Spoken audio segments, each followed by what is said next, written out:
If you're into the history of New York or the history of illustration, this book on Reginald Marsh by Dover Publications is really well done and would be worth your time.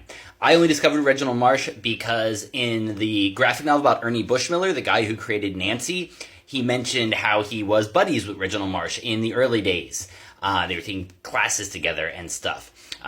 Though later he said he was a big asshole. So, nothing like an artist squabble. But this book is really well done because you have a really cool capsule biography of Reginald Marsh and his life and his struggles and his inspiration from the old masters, written by a person who I think was doing her thesis project on him.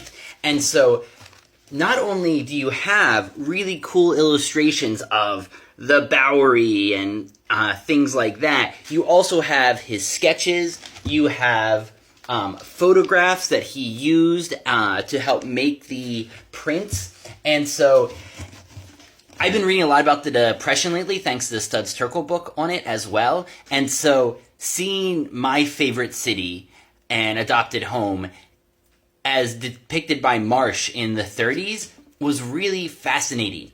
Especially, he loved the burlesque scene, he loved the beaches. It's a very sexy book, just like many of the old masters were very sex-obsessed as well.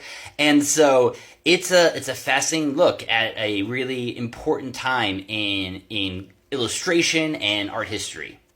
And hey, Dover Publications, I have dozens of your books in this house. If you wanted to work with me, I could run the perfect TikTok for you, displaying your vast back catalog of interesting books.